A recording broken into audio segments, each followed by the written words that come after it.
Oh no! No! Then I'd have to kill an animal. I couldn't do it. I'm a huge animal lover. Those were the hardest scenes for me to write. Like I honestly can't imagine doing it. Who here has read the third book? I haven't. Okay, so there's spoilers, but let's just say I would choose the Firebird. And those of you who have read the book will understand. I would choose the third amplifier. Let's put it that way. Wow, if I was going to collaborate with somebody, this is a tough question because I feel like it's kind of like, you know, you have friends who are like, you're really good friends, but you wouldn't want to live with them, or like you wouldn't want to go on like a road trip with them. Like you were friends, and then you went on the road trip, and then you were like, no, like I've seen a side of you I never wanted to see. So I would be afraid. I'd be afraid of like what might happen.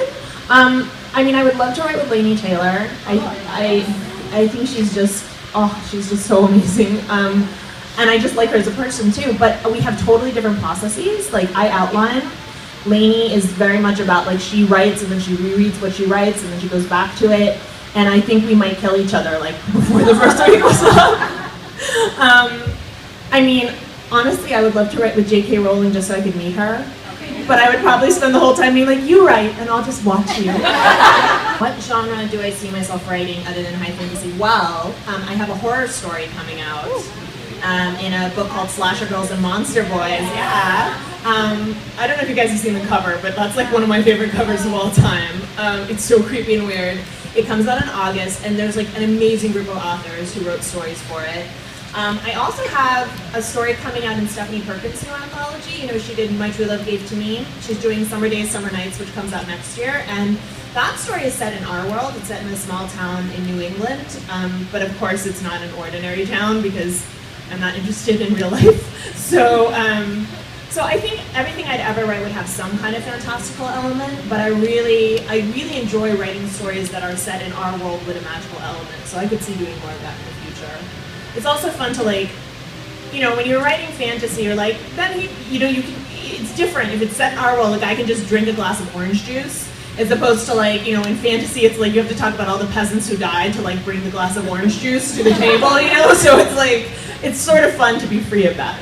I would never cut a steamy scene. That would be the last thing to go. I'd be like, we need it to be 200 pages long. You know, like, the thing that happened was, I write to an outline, so it's pretty rare that I cut scenes.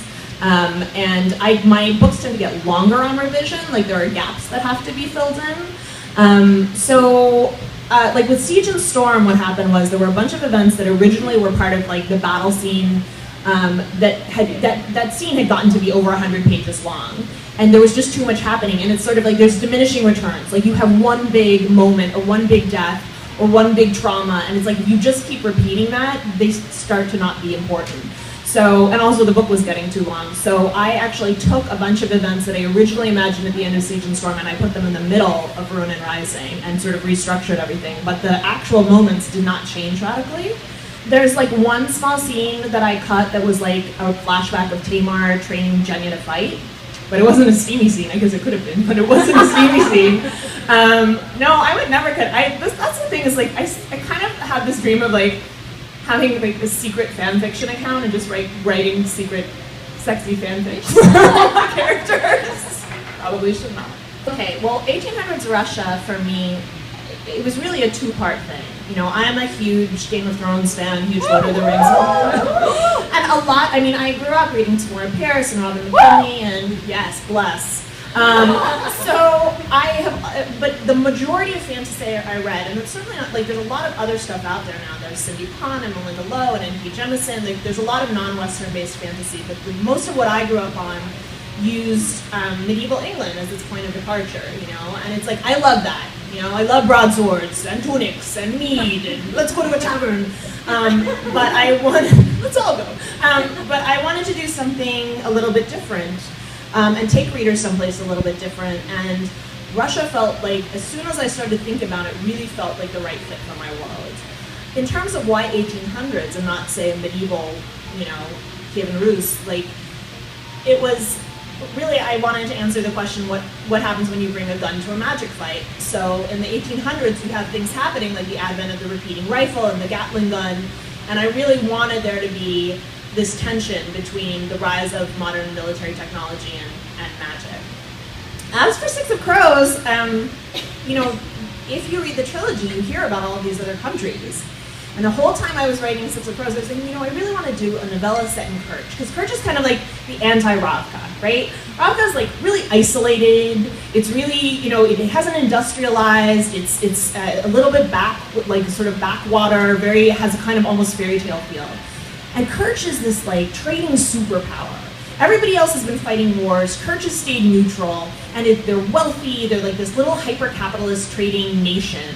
And it's cosmopolitan, and it's the hub of all legal trade, but it's also the hub of all illegal trade. So it also has this thriving criminal underworld. And I was like, oh, I really want to set a story there. And when I got the idea for Six of Crows, I remember the exact moment I got it too, but like when I got the idea, I was like, yes, that's where the story belongs. So I had a story to tell in the world, which is why I chose to continue it. Are you guys interested in arcs for Six of Crows? Yes. Who wants an arc? Oh, come on. Who wants an arc? Yeah! We've got arcs for all of you. So. And don't sell them on eBay. It's a great question. Six of Crows was different for me because the setting really existed fully in my mind before I sat down to write it. You know, Shadow and Bone, the first draft, very little of the setting was in place. It was just basically like how the magical system works, how the politics works, how, you know, the interpersonal dynamics work, the magic. So this was very different for me. And also, it's a very different kind of book. It has 5 POVs. There's flashbacks. 5 POVs. You know, you have a heist, a prison break, romance, darkness, like all that stuff, but it's all happening with this tremendous ticking clock, because it's these 6 kids trying to pull off what is essentially like a suicide mission. Like the chances that they're going to make it out of this are very small. And also, like, Shadow and Bone is a very classic chosen one story, right? Like we see a lot of this, you know, ordinary girl discovers powers, leads revolution. Like this is a pretty common thing. And I think I didn't realize it at the time, but I think coming out of that, I wanted to write a story about people who were not chosen ones. Like the kids in Six of Crows, they do not have grand destinies. They are not chosen ones. They're not kings or queens or princesses, and they're never going to be. And they're not looking to start a revolution. They're just looking to survive. And you know, Kaz, who leads this team, he doesn't have some supernatural power. He is just the toughest, smartest, most ruthless kid in the room. So for me, it was a really different process, different journey to go on, and it was really fun. You know? I hope you guys will like it. What? What? Now I'm sorry, everybody. Okay, Heiko is like 5'7", Yeah. No. All right, 6 deadly outcasts. 1 impossible heist. Yeah. You should order it now. Wait. That was rough. Okay, let's be clear. I said I might write a book for Sturmhond. It's definitely something I see doing, but it won't happen for a few years. That's okay. Yeah, like after, that's okay.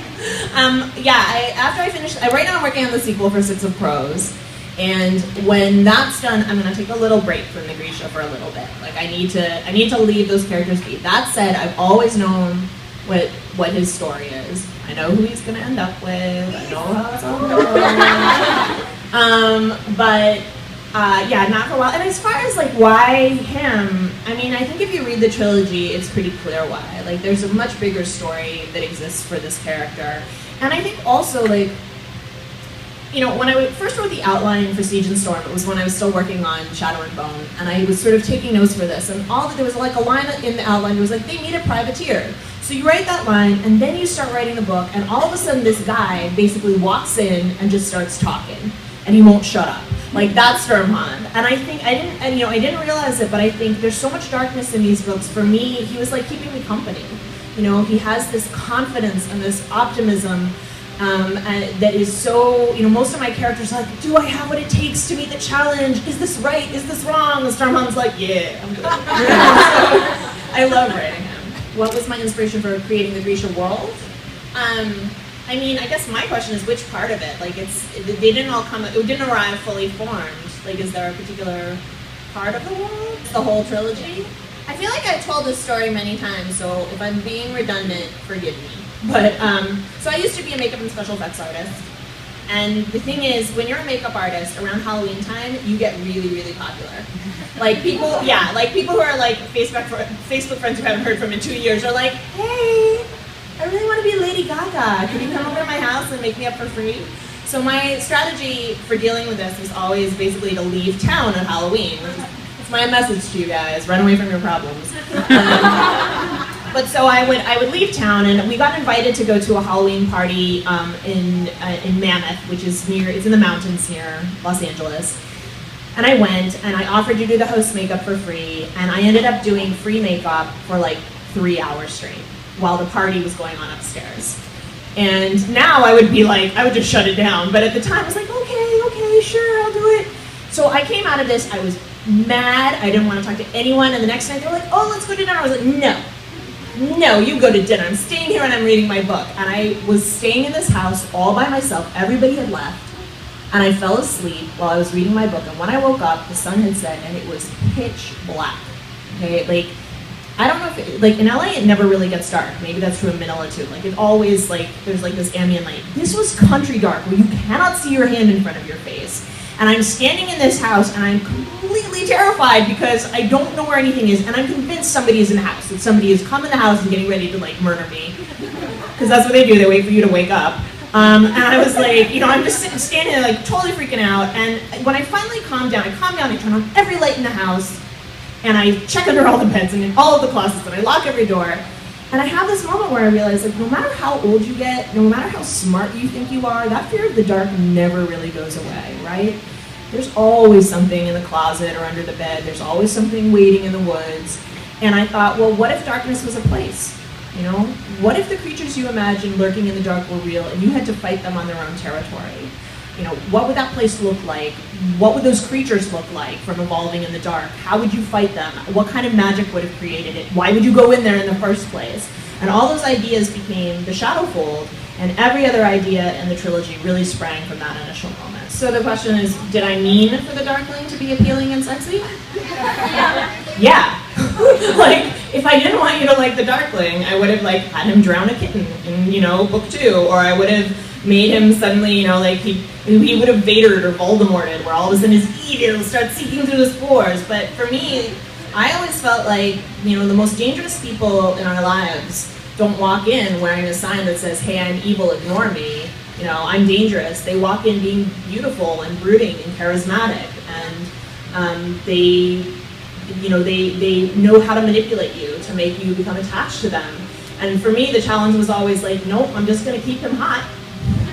And you're going to have to judge him not by what he says or how compelling he is, but by what he actually does. He says a lot of things to Alina that don't quite hold true. When he says, I wanted us to rule as equals. This is the same man who in Shadow and Bone put a collar around her neck and tried to enslave her and forced her to murder thousands of people.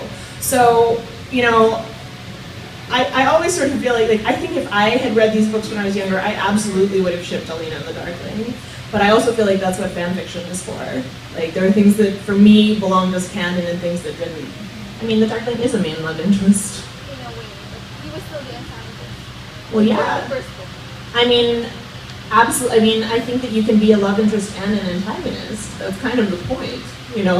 Again, I think it's up to the reader to choose or not to choose. It's also fiction. Like, you're permitted things in fiction. Like, people are always like, which team are you? I'm like, I'm team story. I ship everybody. I ship everyone with everything. I ship that speaker with that book. Like, I'm like, yes. I'm like, book speaker, beaker. Like, I've created that ship name right now. But, like, I find the whole, tendency to be like, and I've seen wars erupt in my. That's why I stopped following tags in Tumblr, honestly. I could not stand how mean people were to each other over these fictional characters. And, I mean, one of the things that's been really nice about being here is it seems like everybody's just team book here. Like, everybody's really, there's a book-wide fandom where people are just enthusiastic about story. Like, I am glad that my characters incite enthusiastic response, but I also feel like if you're literally tearing somebody down on Tumblr because you think Mal's a jerk, or because you think Alina should have ended up with this person or that person, like, no, man, reevaluate your priorities. Like, that's bad news. But yeah, I mean, I don't set out to write love interests. I set out to write characters. And they all have their agendas and their own journey to go on. And I think if you try to make somebody just a love interest, or just the hero, or just the villain, they get really boring really fast. Would there be a novella about Alina's origins? Potentially, maybe somewhere down the line. Like, there's a lot of threads in the trilogy that could sort of be expanded. In some ways, I mean, yeah, there's a possibility, but that would also be down the road, probably post-Stormhawk book. So the question was about the languages in the world, and if I followed Tolkien's steps and created my own languages. The answer is no. You know, I had this moment where I basically create language to suit the moment of the world. And I always felt like a little bit of a hack because of that, because Tolkien, you know, he was a linguist and he did create all these languages. And until I went to a George R.R. Martin signing, and somebody asked him if there was going to be, you know, oh, is there a Dothraki dictionary? And this was before the show came out. And he was like, all the Dothraki that exists is in the books. He's like, I invent it in the moment when I am working on the page. And I was like, oh, good. I'm not bad. I'm actually still a real fantasy author. You know, I actually know David Peterson, who now has a book out, who published it. He created Dothraki. He created, I don't know if any of you guys watched The 100. It's like one of my favorite shows. And he created, you know, the Grounder language. So I know him, and with Six of Crows, I sent him the manuscript, being like, yeah, what do you think? And he was like, these are the many changes I would make. And I was like, oh no, I can't do all of that. So I think there's always a line you're walking with language. Like, I always wanted to be accessible to the reader. There are definitely things I would do differently about the choices I made in Shadow and Bone. Like, I don't think that I would use, I think I would make, there's only one real Russian word I would have used if I could go back in time. Because I thought I was being clever at the time and leaving like little breadcrumbs for fans to discover. But what I found was, for some people, it really took them out of the story because they just wanted it all to be constructed language. But yeah, obviously, Rothko takes its cue from Tsarist Russia, and so his language does have Russian cognates in it. Kerch takes its cue from the Dutch Republic of the 1700s. So you'll see, and you'll see in the books, there's the ship that Mal and Alina almost board in Shadow and Bone is Verloren, which means forlorn in Dutch. And Fjorden is definitely like my Scandinavian analog. Like, I was honestly a little surprised that the book sold in Sweden because I was like, they don't really come across very well in the series. But yeah, so in general, I tend to take cues from like existing cultures or languages to keep things consistent. But I've also gotten a lot braver in my world building as I've gone along. Like, I've been a little, like, I don't think I could have written Six of Crows as my first book. Our last question from Lyra Hill. Your name's Lyra? Like Philip Pullman? From his Dark Materials? He's like, if you say so. How has life changed for you after the success of the Grisha Trilogy? I mean, let's be real. Like, 4 years ago, I was broke. Okay, like, I was broke. I had like no money. I had a job I didn't really like. Like, makeup and special effects sounds so glamorous. It means being on your feet for 12 hours a day and people talking to you like you're stupid all the time. But you do have a lot of great lipsticks. You know, I was in a career that I didn't want to be in. Like, I had sort of gotten very lost along the way. And now I literally have my dream job.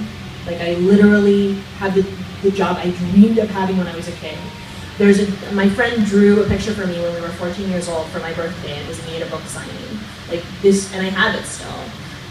And now I get to do this. I get to travel to a country I've never been before and meet you guys and sit here and talk about stories and how you care about the characters. Like, it is the most unreal, magical, incredible thing. So my life is totally different since becoming a published author, and I really owe it all to the people who read the books and then handed them to their friends and said, you should read this. I know you don't like fantasy, but read this. Or I know you think that the YA is silly, but read this. Or, you know, I know you love YA, so read this. Like, it's amazing. I'm getting choked up, so I'm stuck. Hello, Filipino readers. My big message is thank you. Thank you for supporting the series. Thank you for talking about Alina and Mal and the Darkling and Nikolai. Thank you for being excited about Six of Crows. Thank you for tweeting me and creating edits and fan mixes. Thank you for this incredible book culture that you guys have that supports so many authors. It is amazing to see this in action and hear people talking about books that people in the US don't even know about. I feel like you guys have something really special here, and I'm so grateful to all of you. So, maraming salamat. So that was the clip that I shot during the event last Sunday, and I'm just going to show you guys the books that I got signed. This is the Shadow and Bone to Kevin. Here's Siege and Storm. Signature to Kevin, and her fancy signature. So we got Ruin and Rising. Here's her signature, alongside with a really fun quote from the book, and I think it was spoken by Nikolai, which says, "Let's put on our best clothes and die like heroes." So very positive and cheerful and sarcastic. And the fun part is, and if you have watched the video and you heard it, I got an advanced reader's copy of Six of Crows. Ta-da! It's the cover of Six of Crows by Leigh Bardugo, signed as well with a quote saying, "The heart is an arrow." So I haven't read the book, this particular copy yet, so I have no idea what is that about. I'm so excited to read this book. I'm so happy I got it. It comes out in September, so September, that's my birth month. Yeah, that's so fun. And I also got this fancy Six of Crows bookmark, so it took me a while to get the words out. And lastly, I got 2 books signed, and this 2 book is really special because I'm hosting a giveaway on Instagram. Woo! This will run from the 26th of June until July 17. Just click the link in the description box below. I'll put the image here, which I posted a while ago. I'll just put it here. The winners will get Shadow and Bone in paperback, named after to the lucky winner. Well, he or she will also get Siege and Storm, which is the 2nd book in the series, for the lucky winner. Oh, I had a lot of fun during the event. Leigh Bardugo was a rock star. I always say this in my blog posts, in my posts on Instagram, on Twitter. I've been spreading it around because Leigh Bardugo is just a cool and sassy lady. I just love her so much. That about wraps up my whole recap of Leigh Bardugo's event. Thank you for watching. Comment down below if you went to the event or if you ever went to a Leigh Bardugo signing, whether you're in the Philippines or from the other side of the world. Just comment down below and just tell me what you thought of her, what you thought of the books, and what you thought of the Six of Crows. Are you excited for it? Like this video if you enjoyed it, subscribe to my channel if you want to, and I'll see you later guys. Goodbye.